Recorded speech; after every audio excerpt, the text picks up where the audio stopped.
La simplicité est déstabilisante, non pas parce qu'elle est techniquement difficile à atteindre, mais parce qu'elle nous met à nu.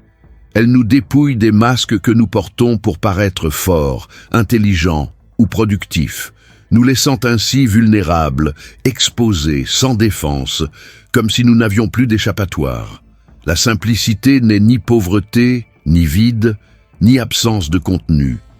La simplicité est essentielle, et affronter l'essentiel exige un courage que presque personne n'apprend à développer. Car l'essentiel, contrairement au superficiel, ne se manipule pas. Quand quelqu'un dit « je veux une vie plus simple », qu'est-ce que cela signifie vraiment? Le plus souvent, cela signifie « je veux une vie moins chaotique, moins angoissante, moins remplie d'exigences inutiles ». Mais ce que presque personne ne réalise, c'est que la complexité de la vie ne réside pas seulement dans nos actions ou les engagements que nous prenons. La complexité réside avant tout dans la façon dont nous fuyons notre propre personne. Nous compliquons tout par peur du silence, car lorsque le monde se tait et que les distractions cessent, c'est notre véritable nature qui se révèle. Et cela peut être déstabilisant. Se retrouver face à nos véritables sentiments, à nos problèmes non résolus, à ce que nous avons remis à plus tard, tout cela est effrayant. La simplicité n'est pas confortable. La simplicité est un miroir. Et comme tout miroir honnête, elle reflète ce que nous voudrions cacher. Spinoza, contrairement à la plupart des philosophes qui obscurcissent les idées pour paraître plus profonds, recherchait la clarté. Il écrivait comme quelqu'un qui s'efforce de mieux voir, non comme quelqu'un en quête d'admiration.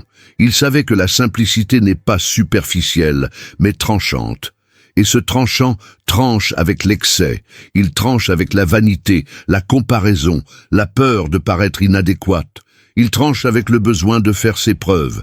Et c'est précisément pour cette raison que la simplicité est effrayante, parce qu'elle nous oblige à cesser de feindre. À une époque comme la nôtre, où tout se doit d'être extraordinaire, où chaque publication doit avoir un impact, chaque phrase doit être mémorable et chaque personne doit donner l'impression d'être en constante évolution, la simplicité sonne presque comme un échec. Comme si dire « tout va bien comme ça » était un signe de paresse. Comme si ne pas vouloir devenir un produit était un signe de manque d'ambition. Mais est-ce vraiment le cas ? Pourquoi avons-nous tant de mal à simplement être? Ce n'est pas par manque de connaissances, ce n'est pas par manque de temps. C'est parce que la simplicité exige une présence véritable. Et être pleinement présent est une expérience presque radicale. Cela signifie ne pas fuir, cela signifie écouter son corps, la fatigue, l'ennui, la joie subtile qui surgit de nulle part. Cela signifie porter attention à un geste sans en attendre de résultat. Cela signifie marcher sans chercher constamment quelque chose. Cela paraît anodin, mais essayez de manger sans votre téléphone portable. Essayez de rester assis en silence pendant 10 minutes sans chercher à vous occuper. Essayez d'écouter quelqu'un sans déjà penser à la réponse. Essayez, et vous vous rendrez compte que c'est loin d'être facile. La simplicité exige une force intérieure que le monde nous apprend à ignorer dès notre plus jeune âge. On nous a appris à être productif, non présent, à être efficace, non entier, à être agréable, non authentique. Et tout cela nous a éloignés d'une vie plus simple, non pas parce qu'elle est difficile, mais parce qu'elle nous invite à l'introspection. Lorsque Spinoza affirme que tout ce qui existe tend à persévérer dans son être, il ne parle pas d'ambition, mais d'intégrité, d'une forme d'honnêteté silencieuse envers sa propre nature. L'arbre ne cherche pas à devenir une fleur, la rivière ne cherche pas à s'assécher pour plaire à qui que ce soit. Or, nous, êtres humains, nous épuisons chaque jour à essayer d'être ce que nous ne désirons peut-être même pas vraiment, simplement parce que nous avons appris que c'est ce que l'on attend de nous. Et quel est le rapport avec la simplicité? Tout. Car la simplicité n'est possible que lorsqu'on cesse de jouer un rôle. Lorsqu'on abandonne l'effort constant de paraître avoir raison, d'être fort ou évoluer. Une vie simple, contrairement à ce que l'on trouve souvent sur Internet, ne se résume pas à une décoration minimaliste ou à un mode de vie rythmé par le café bio et les baskets blanches. Une vie simple commence lorsqu'on décide d'arrêter de compliquer l'essentiel. Pourquoi compliquons-nous tant les choses? Parce qu'un excès d'options nous donne une fausse impression de contrôle. Parce qu'être constamment occupé nous empêche de ressentir. Et parce que la complexité nous protège. Il est bien plus facile de justifier un emploi du temps surchargé que d'admettre que l'on est perdu. Il est plus acceptable de paraître confus que de dire « Je ne sais pas ce que je veux, mais je sais que cela ne peut plus durer ». La simplicité exige ce genre de vulnérabilité, et c'est pourquoi elle paraît si difficile. Mais cette difficulté n'est pas innée. Elle s'acquiert. Nous avons été élevés dans l'idée d'accumuler réussite, expérience, certitude, image, et la simplicité est une forme de renoncement. Non pas au sens de pauvreté, mais au sens de choix. C'est choisir l'essentiel et se détacher du reste. Et cela a des répercussions sur tout, car chaque choix simple nous oblige à abandonner une part de la personnalité que nous avons créée pour nous adapter au monde. Mais il y a une ironie dans tout cela. Plus la vie se simplifie, plus elle paraît authentique. Et plus elle est authentique, plus elle devient légère. La légèreté ne vient pas de l'absence de problème, mais de l'absence de superflu. Et cela ne s'achète pas, ne se simule pas, ne se délègue pas. Cela se construit petit à petit par la présence, l'écoute et la patience. Spinoza, lorsqu'il parlait du pouvoir de l'existence, faisait allusion à ceci. Le pouvoir ne réside ni dans l'accomplissement de 1000 choses, ni dans le conformisme. Il réside dans le fait de vivre en accord avec ce qui est, avec ce qui existe véritablement. Il réside dans l'harmonie entre la pensée, le corps et l'affect. Et cette harmonie qui paraît si abstraite se manifeste dans des choses très concrètes. Un regard qui ne juge pas, un choix qui se passe d'explication, une pause empreinte de sérénité, un geste qui n'a pas besoin d'être justifié. La simplicité, c'est ça. On n'a rien à prouver. Et c'est précisément ce qui la rend si révolutionnaire. Dans un monde qui nous juge à notre productivité, la simplicité est un acte de résistance. Dans une culture qui nous pousse à l'extraordinaire, vivre pleinement une vie ordinaire est un miracle. Non pas au sens mystique, mais au sens de la rareté. Et peut-être, au fond, le savons-nous déjà. Mais savoir ne suffit pas. Il nous faut surmonter le malaise que suscite la simplicité au départ. Il nous faut supporter le silence, l'absence d'applaudissements, le manque de contrôle. Il nous faut accepter la vérité. Nous ne sommes pas aussi exceptionnels que nous voudrions le paraître, mais nous sommes, en réalité, profondément suffisants si nous apprenons à regarder avec plus d'honnêteté. Voilà le paradoxe. La simplicité paraît insignifiante, et pourtant, elle soutient tout. Elle est le fondement invisible sur lequel repose tout. Elle est le havre de paix au milieu du tumulte. Et c'est là, dans cet espace silencieux, brut et essentiel, que la vie recommence à palpiter.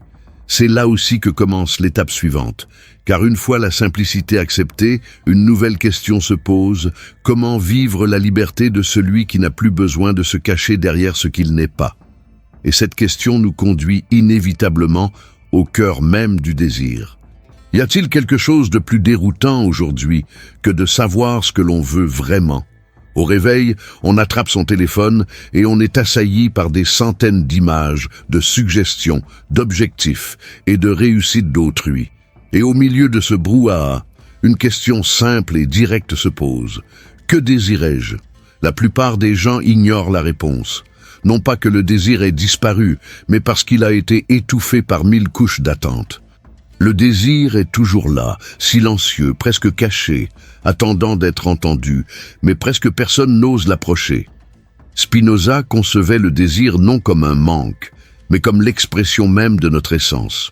Autrement dit, nous ne désirons pas parce que nous sommes incomplets, mais parce que nous sommes vivants. Le désir est le mouvement le plus authentique de l'existence. C'est la force qui nous anime, qui nous fait sortir du lit, qui nous guide. Mais voilà le problème, cette force a été détournée. Nous avons appris à désirer ce que l'on attend de nous, ce qui est accepté, ce qui fonctionne, ce qui est loué. Et alors, sans nous en rendre compte, nous reproduisons un modèle de vie qui n'a jamais pris naissance en nous. Il est fréquent d'entendre dire que l'on se sent vide même après avoir atteint ses objectifs. Mais le désirait-il vraiment ? Ou bien suivait-il simplement les désirs d'autrui, dissimulés sous des rêves personnels ? C'est là le point essentiel. Tant qu'il n'y a pas de contact direct avec ses propres désirs, il n'y a pas de véritable liberté. Car désirer véritablement ce que l'on désire est le premier pas vers la libération de toute manipulation. Mais ce n'est pas simple. Cela exige une honnêteté brutale. Car souvent, ce que l'on désire n'est ni beau, ni admiré, ni profitable. Parfois, ce que l'on veut n'est ni glamour, ni impressionnant. Parfois, le véritable désir est la tranquillité, le changement de vie, la fin de la lutte pour une cause qui n'a jamais eu de sens. Mais l'admettre peut tout bouleverser. On risque de compromettre ce qui a été construit avec tant d'efforts, de décevoir ceux qui croyaient en une version idéalisée de soi. Et c'est pourquoi tant de gens préfèrent te faire semblant. C'est une feinte silencieuse. Une feinte qui ne crie pas mais qui pèse lourd. Elle s'accumule sous forme de fatigue, de découragement, d'apathie. Elle devient cette étrange sensation d'être présent, mais pas vivant. Car vivre sans désirer ce que l'on désire est une forme d'anesthésie. On continue à fonctionner, à remplir ses obligations, à sourire sur les photos. Mais quelque chose à l'intérieur se tait.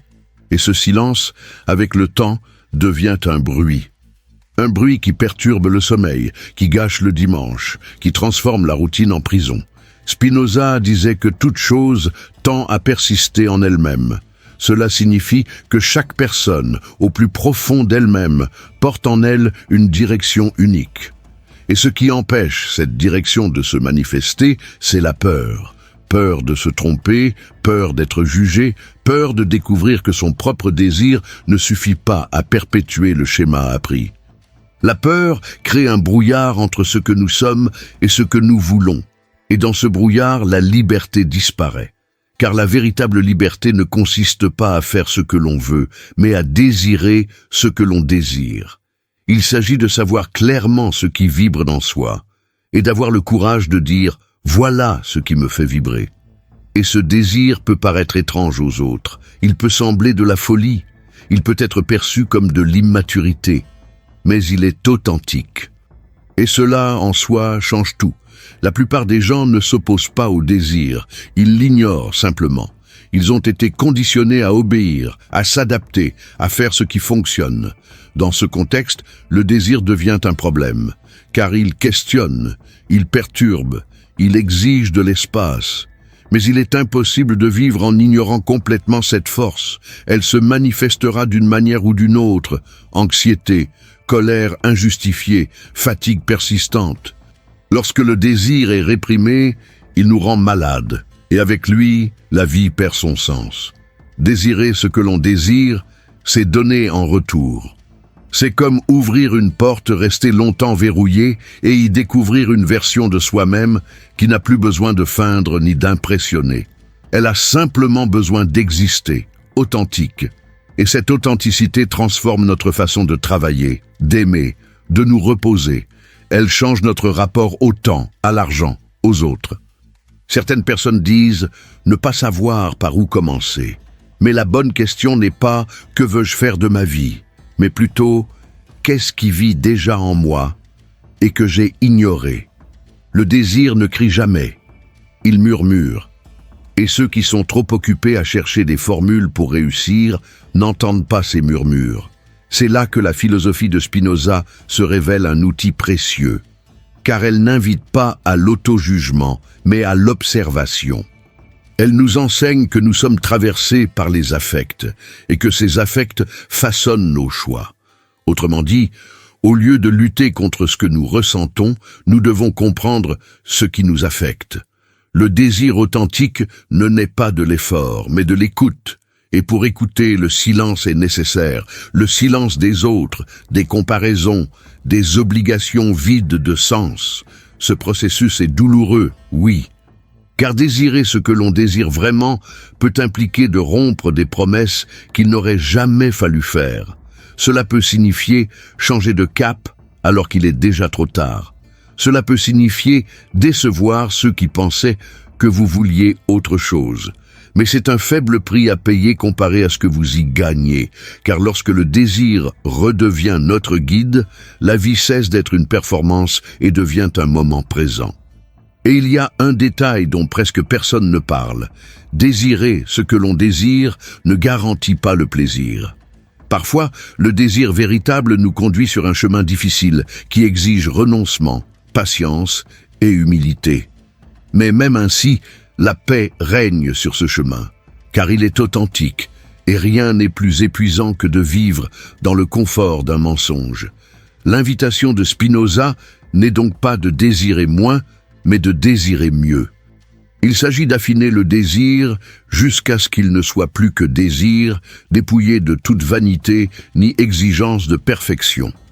Il s'agit de se tourner vers l'intérieur et de se demander « Qu'est-ce qui m'appartient vraiment ? Qu'est-ce qui conserve son sens même en l'absence de témoins ? Qu'est-ce qui me donnerait de la force même sans applaudissements ? Et si ces questions n'ont pas de réponse toute faite, ce n'est pas grave, elles n'étaient pas censées en avoir. Elles étaient là pour créer un espace, car le désir n'est pas un plan, c'est une direction. Et c'est seulement en suivant cette direction que la vie commence à avoir le goût de la vie, même les jours difficiles. Au final, l'important n'est pas de tout posséder, mais d'être en harmonie avec ses choix. Et cela n'arrive que lorsqu'on désire ce que l'on désire vraiment, lorsque le chemin cesse d'être une contrainte et devient une rencontre. Et dans cette rencontre, non pas avec le monde, mais avec soi-même, réside le commencement de la liberté. Il existe une phrase que presque personne ne prononce à voix haute, mais qui influence profondément la vie de ceux qui se sentent submergés, épuisés, presque invisibles intérieurement. Je ne vaux rien si je ne suis pas efficace. Ce n'est pas une conviction consciente, mais plutôt un sentiment qui s'installe progressivement, comme si, sans nous en rendre compte, nous essayons tous de remplir une sorte de tableau invisible.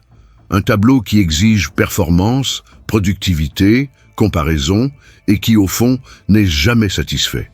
Vous donnez le meilleur de vous-même, et pourtant, vous avez toujours l'impression de ne pas y arriver. La tyrannie de la perfection ne se manifeste pas par des cris. Elle arrive poliment, souriante, parée de méritocratie, de développement personnel et d'objectifs. Elle apparaît lorsqu'on commence à mesurer sa propre vie à l'aune des résultats, des échéances et des classements. Et le plus cruel, elle paraît rationnelle, voire juste. Mais derrière cette logique se cache une prison déguisée en progrès. Spinoza disait que la liberté ne consiste pas à faire ce que l'on veut, mais à comprendre ce qui nous motive. L'obsession du contrôle est l'une des émotions les plus insidieuses et néfastes de notre époque. Nous contrôlons par peur, peur d'échouer, peur d'être exclu, peur de ne pas être à la hauteur. Alors, nous organisons chaque détail, nous maîtrisons notre image, nous prévoyons même l'imprévu. Mais plus nous essayons de contrôler, moins nous nous sentons vivants. La perfection est devenue une sorte d'exigence silencieuse. Elle ne crie pas, mais elle pèse lourd. Elle pèse lourd quand on a l'impression de ne pas avoir le droit à l'erreur. Elle pèse lourd quand on se sent obligé de paraître stable en permanence. Elle pèse lourd quand la routine se transforme en une tentative désespérée de tout contrôler, de ne pas décevoir, de ne pas dévier du droit chemin. Et le plus tragique dans tout cela, c'est que la réalité ne se laisse pas enfermer dans ce moule. La vie est imprévisible. Elle est faite de pauses, d'échecs, d'oublis et d'émotions décalées. Elle est faite de journées improductives, de périodes où rien n'a de sens et de moments où tout s'écroule. Et au lieu d'apprendre à gérer cela avec présence et écoute, nous essayons de corriger, de contrôler et de réparer. Comme si être humain était une erreur à éradiquer. Il n'est pas rare d'entendre des gens dire qu'ils sont fatigués, mais qu'ils continuent de se surpasser. Car s'arrêter serait comme échouer, comme si le repos était un signe de faiblesse. comme si ralentir comportait un risque réel de se perdre. Cette logique est non seulement épuisante, mais aussi inhumaine. Et le plus étrange, c'est qu'elle est devenue la norme. Aujourd'hui, même les loisirs sont devenus une question de contrôle. Il faut faire le voyage parfait, immortaliser les bons moments, montrer qu'on s'amuse. Même les instants de répit sont mesurés, même la spiritualité est devenue une performance. Et quand tout est transformé en statistique, il ne reste que l'épuisement. Un épuisement qui ne vient pas du corps, mais de l'âme. Une âme qui ne peut plus simplement être. Et pourquoi insistons-nous ainsi ? Parce que nous avons appris que l'efficacité est ce qui nous garantit une place. Nous avons appris que ceux qui font des erreurs sont laissés pour compte, que ceux qui ne réagissent pas rapidement sont mis de côté, que ceux qui ne produisent pas de résultats sont invisibles. Alors, nous nous efforçons d'être tout, sauf ce que nous sommes déjà, car ce que nous sommes, apparemment, n'est jamais suffisant. Mais un détail vient rompre ce cercle vicieux. Personne ne gagne en liberté en cherchant à tout contrôler. Car le contrôle absolu est une illusion. La sécurité totale n'existe pas. Aucun chemin n'est sans embûche. Et lorsque nous dépensons notre énergie à tenter d'empêcher la moindre erreur, le moindre imprévu, la moindre émotion inattendue, nous finissons par nous fermer à la légèreté, à la surprise et à une véritable connexion. Spinoza ne proposait pas un monde sans souffrance. Il proposait un monde plus lucide, un monde où les êtres humains pourraient comprendre que leurs émotions, leurs impulsions, leurs peurs sont des composantes légitimes de la vie. Un monde où la raison n'est pas une forme de domination, mais de compréhension. Et comprendre, en l'occurrence, c'est savoir que la perfection n'est pas un idéal, mais un vice. Et comme tous les vices, elle paraît efficace au premier abord, mais peu à peu, elle vole la joie d'exister. Il ne s'agit pas de glorifier les erreurs ni de se dérober à ses responsabilités. Il s'agit de remettre les choses à leur place. Bien faire les choses, c'est formidable. Mais bien faire les choses pour être accepté, pour éviter d'être rejeté, pour tenter de combler un vide intérieur, c'est un piège. La perfection n'a jamais été le problème. Le problème, c'est l'idée que c'est uniquement grâce à elle que nous méritons d'exister. L'efficacité aveugle vole la spontanéité. Et sans spontanéité, point de vérité, tout devient masque. On se met à dire ce qu'on attend de nous, à agir comme on nous le dit, à planifier chaque geste pour éviter les erreurs. Mais la vérité, c'est qu'aucune vie authentique ne naît de cette rigidité. Ce qui est réel comporte toujours une part de risque. Et c'est cela vivre, composer avec le risque sans perdre son intégrité. L'impression que tout doit fonctionner en permanence est intenable. Vous n'êtes pas une machine. Vous n'avez pas été créé pour être performant 24 heures sur 24. Vous n'avez pas été créé pour répondre aux attentes de chacun, ni pour vous conformer à toutes les images que l'on a créées de vous. Vous avez été créé pour exister pleinement. Et exister pleinement, c'est accepter que tout ne puisse pas être résolu par davantage d'efforts. Spinoza disait que la puissance de l'existence croît avec la clarté de la compréhension. Et ce qui, aujourd'hui, diminue peut-être le plus notre puissance, c'est cet effort constant pour paraître artificiel. Une paix profonde ne naît que lorsque nous cessons de vouloir tout contrôler. Lorsque nous acceptons que la vie n'a pas besoin d'être parfaite pour être riche. Cette acceptation n'est pas du conformisme, c'est une forme de maturité. C'est reconnaître que ce qui compte au final, c'est l'intégrité. Et il n'y a pas d'intégrité sans accepter l'imperfection. On peut passer des années à essayer de paraître admirable, respecté, loué. Mais si au fond de soi, il n'y a que peur et exigence envers soi-même, aucune gloire ne pourra combler ce vide. Ce qui apporte un véritable soulagement, ce n'est pas la reconnaissance extérieure, c'est la liberté de ne plus avoir à se justifier constamment, de ne plus vivre dans la crainte de faire des erreurs, de ne plus avoir à maintenir une performance constante pour être digne d'affection ou de respect. Le vrai repos arrive lorsqu'on comprend qu'on n'a pas besoin de tout contrôler pour mériter sa place. Dès lors, une question sincère se pose. Combien de temps encore allez-vous tenter de mériter ce qui vous appartient déjà de par votre existence? Combien de temps encore allez-vous vous accrocher à un idéal qui ne se concrétise jamais et qui ne fait qu'engendrer davantage de culpabilité, de frustration et de négligence envers vous-même? La réponse ne vient pas de l'extérieur. Elle naît au moment où l'on décide de cesser de se modeler sans cesse, quand on commence à agir non pour prouver quelque chose, mais pour vivre quelque chose, quand le geste cesse d'être une stratégie et devient expression, quand on cesse de suivre un ensemble de règles et qu'on commence à suivre ce qui résonne en nous, même si l'on ignore encore où cela nous mènera. C'est là que commence la véritable transformation. Quand on comprend qu'être efficace est bien, mais qu'être entier est essentiel, et qu'aucune perfection ne vaut le prix de se perdre soi-même, car au final, la vie ne vous demandera pas de compte, elle vous demandera si vous avez été honnête, et c'est une question à laquelle seuls ceux qui ont renoncé à tout contrôler peuvent répondre. Les gens ont peur de ce qu'ils ressentent. Ils pensent que le problème réside dans le sentiment lui-même, dans la colère qui explose, dans la tristesse qui paralyse, dans la peur persistante, dans la jalousie qui serre la poitrine, dans le découragement qui survient sans prévenir. Et puis, presque par réflexe, ils tentent de résoudre ce sentiment comme s'il s'agissait d'une erreur. Le refouler, le dissimuler, l'ignorer, le rationaliser, comme si ce malaise était un ennemi et non un message. Spinoza proposait une approche différente, radicale encore aujourd'hui. Il considérait que les affects, noms qu'il donnait à tout ce qui nous affecte, ne sont pas des obstacles à la raison, mais des indices. Ce sont des signes, des cartes vivantes qui révèlent le degré de liberté que nous sommes capables de maintenir à un instant donné. Plus les affects nous dominent, plus nous nous éloignons d'une vie active, lucide et authentique. Mais cela ne signifie pas qu'il faille éliminer les émotions. Cela signifie qu'il nous faut apprendre à les comprendre.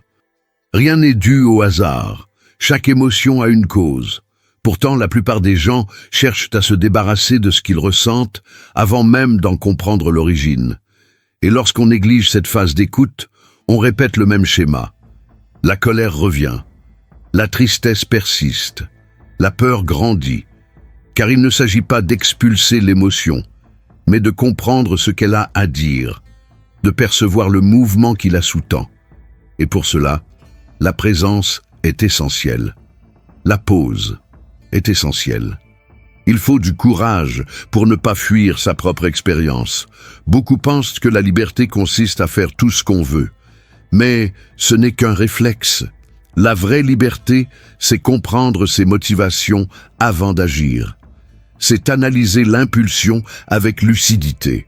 C'est réaliser par exemple qu'on s'en prend à quelqu'un non pas parce qu'il le mérite, mais parce qu'on s'est senti rejeté et qu'on ne savait pas comment réagir. Ou encore que l'on s'auto-sabote non par paresse, mais par peur de réussir. Cette prise de conscience change tout, car elle transforme l'action en choix et non en réaction. Spinoza enseignait qu'il existe deux modes de vie. L'un passif, où l'on se laisse emporter par ses émotions sans les comprendre. L'autre actif, où l'on commence à comprendre pourquoi l'on ressent ce que l'on ressent, et de là, on retrouve son pouvoir. Ce changement est profond. Car il n'exige pas de cesser de ressentir, mais de cesser de s'identifier aveuglément à ce que l'on ressent. Un exemple simple. Vous éprouvez de l'envie. Tout en vous vous dit que c'est laid, mal, mesquin. Mais si, au lieu de la nier, vous l'observiez avec honnêteté, vous pourriez découvrir un désir inavoué, un rêve enfoui, une admiration déformée. L'envie, dans ce cas, n'est pas une faiblesse morale. C'est un avertissement. C'est une douleur qui, lorsqu'on l'écoute, révèle quelque chose d'essentiel, et il en va de même pour toutes les autres émotions que vous tentez de dissimuler. Ce processus exige, bien sûr, de l'humilité, car il vous confrontera à des aspects de vous-même que vous avez appris à rejeter. Il vous révélera que derrière l'arrogance se cache l'insécurité, que derrière la froideur se cache la peur d'être blessé, que derrière l'orgueil se cache un immense désir d'être accepté. Et il n'est pas facile de conserver cette perspective sans jugement. Mais c'est précisément ce qui fait de la compréhension des émotions une porte vers la liberté. Vous commencez à comprendre que vos sentiments ne vous définissent pas. Ils ne sont que des expressions passagères d'une réalité plus profonde. La plupart des gens se sentent piégés car ils tentent de contrôler leurs émotions. Mais contrôler n'est pas être libre. C'est de la peur déguisée. La liberté naît lorsque ce que l'on ressent cesse d'être une menace et devient un chemin. Lorsque l'on accepte de cheminer aux côtés de ses émotions sans qu'elles aient besoin de définir son identité. Et pourquoi est-ce si important ? Parce que chaque émotion refoulée devient un automatisme, et l'automatisme engendre la répétition, et la répétition inconsciente engendre la souffrance. On se met à vivre une vie réactive, où tout dépend de l'humeur, de la peur, de la validation extérieure. Et cela vous épuise, car cela fait de vous l'otage de tout ce qui se passe à l'extérieur. La vie devient un champ de défense. Vous êtes toujours prêt à vous protéger, à vous adapter, à vous replier sur vous-même. Et petit à petit, vous perdez le contact avec ce qui compte vraiment. Spinoza ne parlait pas de supprimer la souffrance, il parlait de la comprendre, car la compréhension transforme. Quand on comprend d'où vient sa douleur, elle cesse d'être un monstre. Elle devient une porte qui, franchie avec présence, révèle des forces insoupçonnées, car la douleur bien comprise peut être la graine du courage. Elle peut être le point de départ d'un tournant. Elle peut être l'étincelle d'un changement né non du désespoir, mais de la lucidité. Cela ne se fait cependant pas du jour au lendemain. C'est un processus, un apprentissage de l'écoute, un exercice de présence. Un chemin qui exige d'abandonner la volonté de devenir inébranlable et d'embrasser la possibilité de la plénitude. La plénitude ne consiste pas à ne pas ressentir de douleur. La plénitude consiste à tout ressentir, sans se perdre dans ses émotions. Il s'agit d'être capable de regarder la colère, la peur, la tristesse et de dire « Je te vois, mais je ne suis pas toi ». Cette distinction change tout, car elle redonne le pouvoir de choisir. Et le choix est le fondement de la liberté. Quand on comprend ce qui se cache derrière nos sentiments, on peut choisir comment agir. On peut décider de ne pas reproduire le même schéma. On peut interrompre la réaction automatique. On peut créer une nouvelle réponse. Et ce n'est pas du développement personnel. C'est une pratique existentielle. Spinoza croyait que la connaissance libère, mais pas la connaissance théorique, abstraite, lointaine. La connaissance qui naît de l'immersion en soi-même, de l'observation courageuse de sa propre expérience, de la compréhension que tout ce qui nous traverse cherche à nous dire quelque chose et que notre rôle n'est pas de lutter contre, mais d'écouter. L'écoute est essentielle. Souvent, ce que vous ressentez vous dérangera. Cela vous mettra à l'épreuve. Cela confrontera des aspects de votre vie que vous préféreriez taire. Mais ce malaise est nécessaire, car on ne peut transformer que ce à quoi on est confronté. Et on ne peut affronter que ce que l'on voit. Tant que vous continuerez à nier vos sentiments, vous serez condamné à vivre en pilote automatique, à répéter la douleur, à saboter vos relations, à vous éloigner de vous-même sans vous en rendre compte. Mais quand on décide de comprendre, tout change. Ce qui était un fardeau devient un atout. Ce qui était un obstacle devient un chemin. Ce qui était honteux devient courage. Et dans ce mouvement, on cesse d'être quelqu'un qui a besoin de feindre le contrôle, et on devient quelqu'un qui cultive la liberté. Voici la proposition de Spinoza. Une liberté indépendante des circonstances extérieures, une liberté qui ne s'achète, ne se vend ni ne se négocie, une liberté qui naît de l'intérieur et qui ne s'épanouit que lorsqu'on cesse de se fuir soi-même. Car, au final, la vie ne nous demande pas la perfection, mais la présence.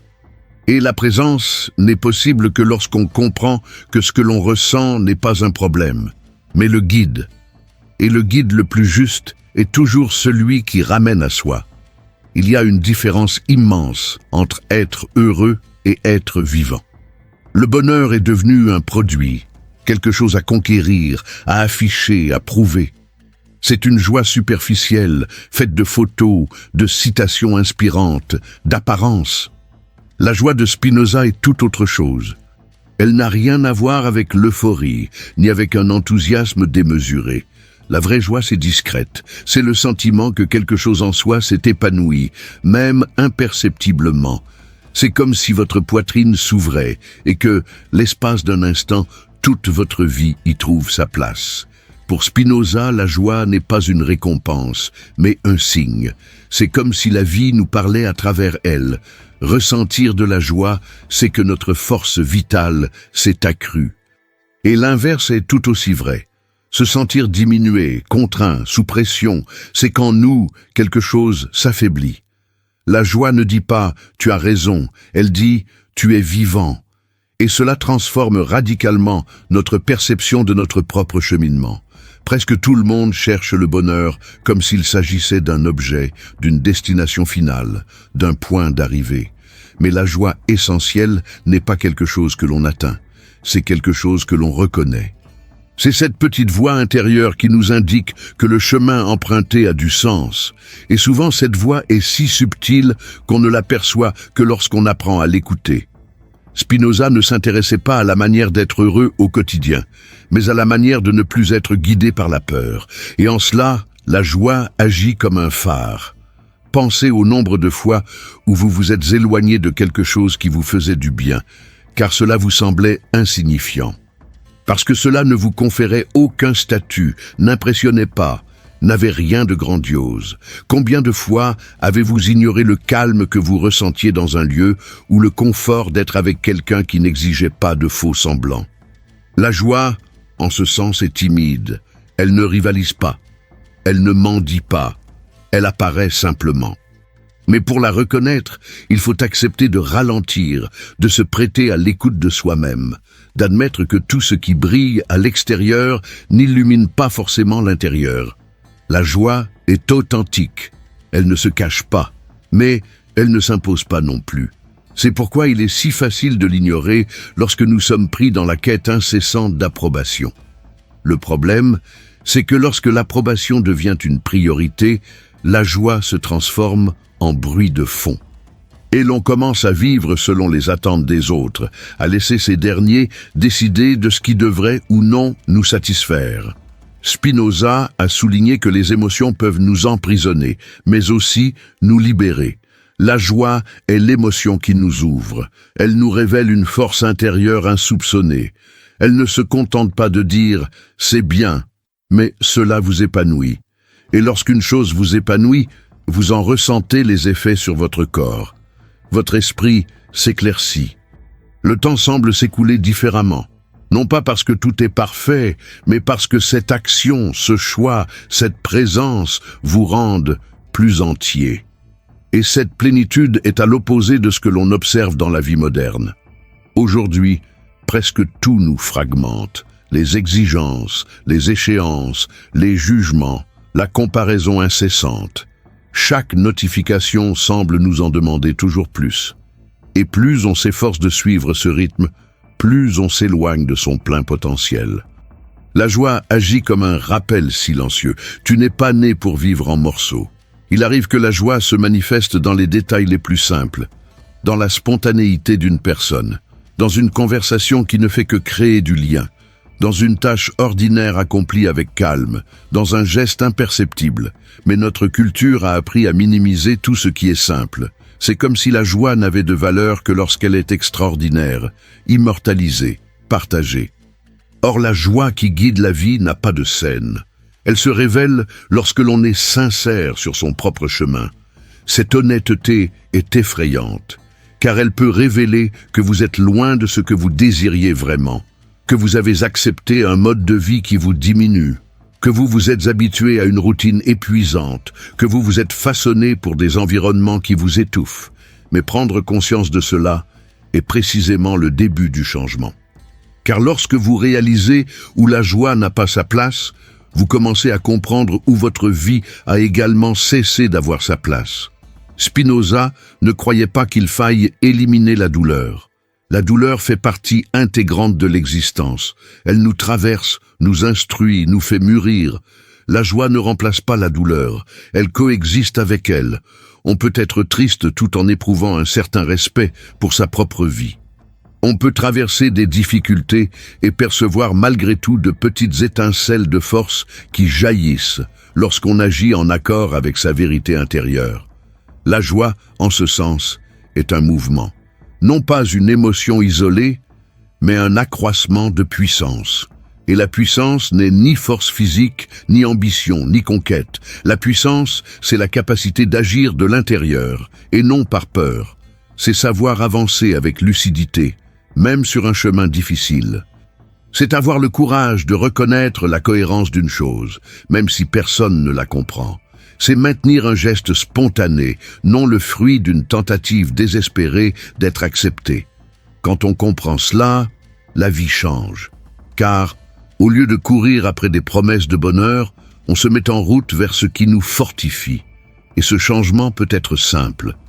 Parfois, il s'agit d'une petite décision, d'un changement de rythme, d'une conversation franche, d'une limite clairement définie. D'un choix qui semblait insignifiant, mais qui nous redonne le sentiment d'être en harmonie avec nous-mêmes. La joie est comme un signal intérieur. Elle indique où se trouve la vie, où se trouve l'espace, où se trouve la vérité, où se trouve la croissance.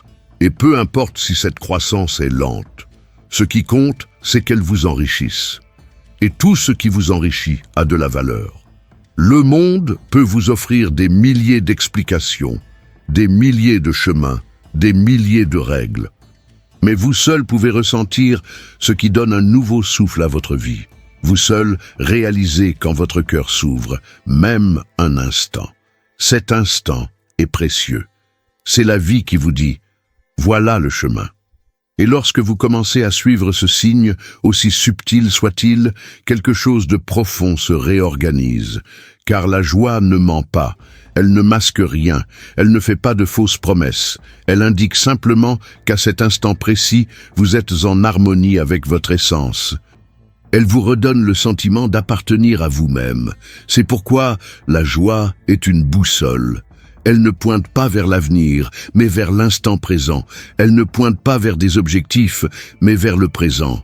Et lorsque vous apprenez à écouter cette boussole, vous découvrez que la liberté ne consiste pas à avoir une vie parfaite, mais une vie vibrante, qui vous soutient, qui vous répond, et qui, surtout, vous permet d'exister avec dignité et force. Car, en fin de compte, la joie ne vous indique pas seulement où aller, elle vous révèle qui vous pouvez devenir en chemin.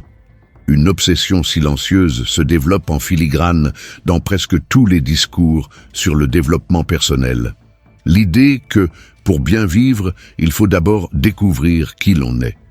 Qu'il existe une identité profonde, une essence ultime, un vrai soi, qui ne demande qu'à être révélé. Et que, sans cette découverte, tout ce que l'on entreprend sera vide, erroné ou incomplet. C'est une idée séduisante. Après tout, qui ne souhaite pas se connaître? Qui ne désire pas des réponses claires, une définition précise, un cadre solide pour exister? Le problème, c'est que cette quête se transforme souvent en piège. Plus on cherche à se trouver, plus on s'éloigne de ce qui est déjà. Et le plus cruel, c'est que personne ne nous avertit que l'on ne découvrira peut-être jamais qui l'on est, car cette découverte n'existe peut-être tout simplement pas. Spinoza ne croyait pas à cette essence figée. Il ne concevait pas l'être humain comme un objet muni d'un mode d'emploi. Pour lui, l'être est mouvement, relation, affect en transit. Vous n'êtes pas une entité préfabriquée attendant d'être révélée. Vous êtes vivant, en perpétuelle évolution. Dès lors, la question essentielle n'est pas « qui suis-je ?», mais « comment puis-je habiter pleinement ce que je suis maintenant ?» Cela change tout, car cela vous libère de l'obligation de vous justifier constamment. Cela vous libère du fardeau de vous définir précisément. Cela vous libère de la culpabilité de changer, de la culpabilité de ne pas être sûr de vous, de la culpabilité d'être complexe. Vous pouvez être fort un jour et fragile le lendemain. Vous pouvez aimer intensément et avoir des doutes. Vous pouvez désirer différentes choses tout au long de votre vie, et cela ne vous rend pas incohérent. Cela vous rend authentique. Mais le discours dominant affirme le contraire. Il prétend qu'il vous faut clarté, but, cohérence, alignement avec un moi idéal. Et de là naît une quête sans fin, où l'on est constamment redevable envers une meilleure version de soi-même, où la connaissance de soi devient une course, où l'on s'analyse tellement qu'on en oublie de vivre. Spinoza nous propose une voie plus simple, mais aussi plus exigeante. Cesser de chercher à se trouver et commencer à s'habiter à soi-même. Cela signifie être pleinement présent à ce que l'on ressent maintenant, même sans pouvoir l'expliquer. Être présent à sa colère, à ses doutes, à sa joie silencieuse. Au lieu de chercher à tout comprendre, s'autoriser à vivre pleinement ce qui se présente à soi, car, en pratique, c'est ce qui fait vivre. Ce n'est pas l'idée que vous vous faites de vous-même, mais la qualité de votre rapport à ce que vous vivez. Un geste sincère vaut 1000 définitions de vous-même. L'écoute profonde est plus précieuse que n'importe quel diagnostic. Le silence respectueux face à la douleur est plus transformateur que toute tentative d'analyse hâtive. Nul besoin de savoir qui l'on est pour aimer pleinement. Nul besoin d'une clarté absolue pour agir avec intégrité. Nul besoin de se définir pour ressentir ce qui est juste. Au contraire, souvent le besoin de se définir ne fait que masquer la peur du rejet. Comme si, en ignorant qui l'on est, on perdait le droit d'exister. Mais être ici est le seul véritable point de départ. C'est dans ce lieu que vous ressentez, que vous choisissez, que vous vous transformez. La connaissance de soi, en ce sens, n'est pas une fin en soi, mais une conséquence. On apprend à se connaître en vivant. On apprend à se connaître en se trompant. On apprend à se connaître en s'autorisant à agir, même sans tout comprendre. On apprend à se connaître en acceptant de se contredire, de se reformuler, de découvrir que ce qui avait du sens hier ne nous est plus utile aujourd'hui. Et c'est normal. La vie n'exige pas une identité immuable. C'est ce qu'exige le marché, les algorithmes et l'ego. La vie, en revanche, demande simplement d'être présent. Elle demande simplement de ne pas fuir sa propre personne pendant qu'elle se déroule. Et cela est bien plus profond que n'importe quelle réponse toute faite. Car se connaître véritablement, ce n'est pas se construire un récit sur qui l'on est. C'est laisser son expérience parler. C'est laisser ses choix révéler ce qui n'a pas encore de nom. Beaucoup de gens sont épuisés car ils croient devoir tout régler en eux-mêmes pour vivre dignement. C'est une erreur. Il n'est pas nécessaire de savoir précisément ce que l'on ressent pour accueillir ce sentiment. Il n'est pas nécessaire de comprendre pourquoi on a agi d'une certaine manière pour corriger ses erreurs. Il n'est pas nécessaire d'avoir une vision claire de son passé pour choisir une nouvelle voie. Ce dont on a besoin, c'est d'apprendre à rester connecté à ce qui est vivant dans le présent. Et ce lien ne naît pas d'une analyse constante. Il naît de l'écoute. Il naît du respect. Il naît du silence. Il naît de la capacité de s'arrêter un instant et de dire « Je ne sais pas qui je suis, mais je sais que je suis là. » Et cela suffit. Spinoza a proposé une philosophie qui ne s'appuie pas sur de grandes théories, mais sur les relations vécues. Pour lui, tout est corps en relation, tout est mouvement affectif. Ainsi, si vous voulez vous connaître, observez comment vous êtes affecté. Observez ce qui vous élève. Observez ce qui vous affaiblit. Observez avec qui vous grandissez et avec qui vous dépérissez. Cette observation est bien plus révélatrice que n'importe quel concept d'identité. Et ce n'est pas parce que vous n'avez pas toutes les réponses que vous êtes perdu. Être véritablement perdu, c'est vivre en essayant de se conformer à une définition qui ne vous représente plus. C'est vivre en essayant de maintenir une image, une cohérence artificielle, juste pour être accepté. C'est, oui, s'éloigner de soi-même. Habiter pleinement qui l'on est, en revanche, peut être silencieux. Cela peut être inconfortable, mais c'est aussi une démarche honnête. C'est la seule façon de vivre sans se trahir. Et, curieusement, c'est dans cette présence que les réponses commencent à apparaître. non pas comme des formules toutes faites, mais comme des intuitions, des décisions qui ont du sens, même sans justification logique, comme des chemins qui se dévoilent peu à peu. La vie n'exige pas que vous sachiez qui vous êtes. Elle vous invite à vous impliquer, à assumer la responsabilité de vos choix, à comprendre les conséquences de vos actes et petit à petit, à construire une vie qui vous soit propre. La connaissance de soi n'est pas une fin en soi. C'est un effet secondaire du fait d'être vivant, entier et disponible pour l'expérience. Elle se produit naturellement lorsqu'on cesse de se fuir. Lorsqu'on abandonne l'idée qu'il faut devenir quelqu'un d'autre et qu'on commence à accepter la force de ce que l'on est déjà, même sans nom, même sans forme, même sans contrôle. Et peut-être, au final, n'existe-t-il pas une vérité unique sur qui vous êtes.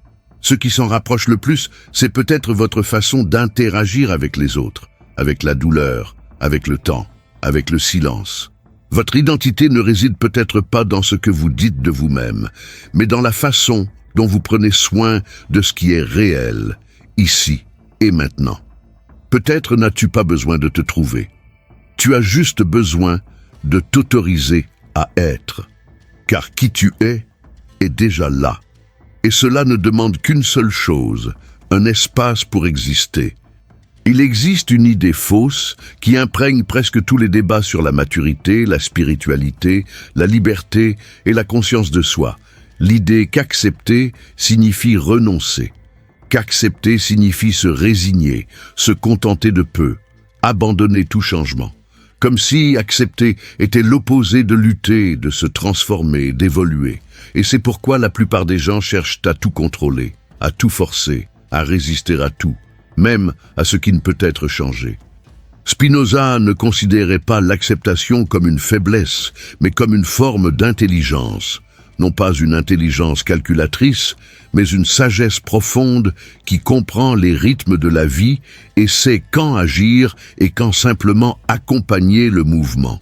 Pour lui, l'acceptation est le commencement du pouvoir, car c'est seulement en acceptant ce qui est, en se fondant sur la réalité concrète et non sur des attentes, que l'on peut agir avec clarté, liberté et présence. Accepter, ce n'est pas approuver tout.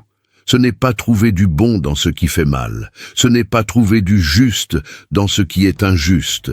Ce n'est pas applaudir ce qui fait souffrir. Accepter, c'est simplement cesser de lutter contre ce qui est arrivé. C'est regarder la réalité en face, même si c'est douloureux, même si c'est frustrant, même si cela va à l'encontre de toutes vos attentes, et dire « voilà ce qui est maintenant ». Et c'est seulement après cela, les pieds bien ancrés dans la réalité, qu'une véritable transformation devient possible. Ce que beaucoup appellent effort, persévérance, dépassement des difficultés, n'est en réalité qu'une résistance mal canalisée. C'est une sorte d'effort aveugle qui tente de changer ce qui n'est plus sous notre contrôle, qui s'obstine à maintenir en vie ce qui est déjà terminé, qui s'accroche à des relations vouées à l'échec, à des projets sans intérêt, à d'anciennes versions de soi-même, par peur d'affronter la simple vérité que certaines choses ne sont pas faites pour durer. L'acceptation, en ce sens, est une forme de courage. Il s'agit de cesser de gaspiller son énergie pour l'impossible et de commencer à investir dans ce qui est encore accessible. Et cela exige une maturité impressionnante, car accepter, c'est lâcher prise. Et le contrôle, même s'il n'est qu'illusion, apporte du réconfort. Il nous donne le sentiment d'être en sécurité, maître de la situation, protégé. Mais la vie ne fonctionne pas par le contrôle, elle fonctionne par la relation. Et toute relation authentique, avec le temps, avec les autres, avec son corps, avec son propre destin, requiert de l'écoute, non de l'imposition.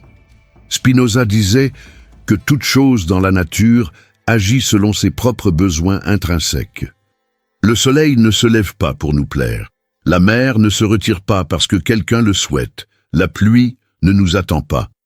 La vie ne se soucie pas de notre calendrier émotionnel. Elle est, tout simplement. Et si nous voulons vivre en harmonie avec elle-même, Nous devons apprendre à danser avec ce flux au lieu de le combattre à chaque instant. Certaines personnes passent des années à tenter de résoudre les problèmes du passé. Elles réécrivent mentalement les conversations, revivent les blessures, nourrissent leur culpabilité, comme si, à force de penser, il était possible d'effacer ce qui s'est passé. Mais c'est impossible. Ce qui est fait est fait. Ce que l'on peut faire maintenant, c'est assumer les conséquences, tirer des leçons du passé et aller de l'avant. Et cela n'est possible que si l'on accepte que le passé ne changera pas. Ce qui change, c'est notre relation avec lui. D'autres vivent dans le futur, cherchant à tout prix à éviter les imprévus, à anticiper toutes les possibilités, à prédire sans cesse, comme s'il était possible de vivre avec la certitude absolue que rien ne tournera mal. Mais cet effort n'apporte aucune sécurité, il engendre l'angoisse, car la vie, par définition, est imprévisible, et tenter de contrôler l'avenir ne fait que saboter le présent. Accepter, c'est cesser de fuir, c'est cesser de s'échapper, c'est dire « je suis là, tel que je suis, avec ce qui est, avec ce qui fait mal et avec ce qui vibre. Voilà ce qui est, et à partir de là, que puis-je faire ? Qu'est-ce qui dépend de moi ? Qu'est-ce qui est à ma portée ? C'est à ce moment précis que la force commence à se manifester, car en acceptant, on cesse de lutter contre le vent et on commence à l'utiliser à son avantage. Ce n'est pas une voie passive, c'est un mouvement ferme, mais non violent. C'est un abandon qu'il ne faut pas confondre avec la résignation. C'est une présence qui s'oppose à l'indifférence. C'est le genre de geste qui peut paraître simple, mais qui change l'axe même de la vie. Car, au lieu de tenter de contraindre le monde à se conformer à vos désirs, vous commencez à adapter vos désirs à la réalité, sans vous nier, sans vous taire, sans vous abandonner. Spinoza appelait cela « vivre selon la raison », mais pas au sens froid, mathématique et logique. Pour lui, la raison consistait à comprendre l'ordre des choses.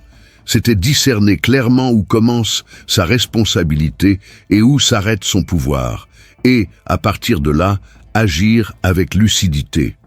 Autrement dit, accepter l'inévitable et transformer ce qui peut encore l'être. Pensez à la pluie. Vous ne pouvez pas l'empêcher de tomber. Vous pouvez vous plaindre, pester, faire comme si de rien n'était. Rien de tout cela ne change le fait qu'il pleut. Mais vous pouvez prendre un parapluie. Vous pouvez modifier votre heure de départ. Vous pouvez profiter de l'occasion pour vous reposer. Vous pouvez danser sous la pluie. Ce que vous ne pouvez pas faire, c'est la contrôler. Et comprendre cela n'est pas de la résignation, c'est la liberté.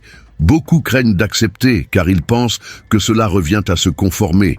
Or, l'acceptation est l'antithèse de la conformité. Se conformer, c'est se dire « rien ne peut changer, alors j'abandonne ». Accepter, c'est se dire « voilà, c'est ainsi, alors comment puis-je en tirer parti ?» C'est une attitude créative, active et éveillée. C'est précisément là que naît l'action véritable, celle qui ne provient ni du déni, ni de la précipitation, ni de la culpabilité, mais de la pleine conscience. La sagesse de l'acceptation ne s'acquiert pas du jour au lendemain. Elle se construit petit à petit. À la fin d'une journée où rien ne s'est passé comme prévu, et pourtant, vous prenez une grande inspiration et vous vous respectez. Dans une conversation qui ne s'est pas déroulée comme prévu, mais qui a tout de même permis de dire ce qui devait l'être. Dans la douleur que vous ne savez pas comment guérir, mais que vous ne cachez plus. Dans le chagrin que vous choisissez de ressentir sincèrement. Dans la joie que vous laissez exister sans chercher à l'expliquer. C'est un chemin de pratique, de présence, d'humilité. Car accepter, c'est aussi reconnaître que l'on ne sait pas tout, que l'on ne comprendra pas toujours les raisons, que l'on ne maîtrisera pas toujours la situation, mais que, malgré tout, on peut avancer avec dignité. Et c'est cette dignité qui nourrit la véritable force, non pas la force de conquérir le monde, mais la force d'être en paix avec lui et avec soi-même. Au final, tout ce que nous tentons de contrôler n'est que ce que nous n'avons pas encore vraiment accepté. L'image que nous voulons préserver, la douleur que nous refusons de reconnaître, le temps que nous ne respectons pas, la fin que nous n'acceptons pas. Mais lorsque l'acceptation survient, le contrôle perd son pouvoir, et à sa place apparaît quelque chose de plus léger. Une présence qui n'a rien à prouver. Juste être, juste respirer, juste avancer. Spinoza nous rappelle que la force de l'existence ne réside pas dans la résistance à la réalité, mais dans sa mise à profit. L'acceptation est ce premier geste. Celui de celui qui, même par temps sombre, regarde la vie et choisit non pas de lutter contre la pluie, mais de cheminer avec elle. Car c'est ainsi que s'épanouit la force, non dans l'effort de tout contrôler, mais dans la liberté d'accompagner ce qui est. Si cette vidéo vous a touché, n'hésitez pas à la liker. Cela aide vraiment la chaîne à continuer de partager des réflexions importantes. Si ce n'est pas déjà fait, abonnez-vous et activez les notifications pour ne manquer aucune nouvelle vidéo. Dites-moi en commentaire quelle partie de cette vidéo vous a le plus marqué. Votre témoignage peut inspirer d'autres personnes. Et après avoir regardé cette vidéo, n'hésitez pas à jeter un œil aux autres vidéos de la chaîne. Vous y trouverez plein de contenus intéressants. À bientôt.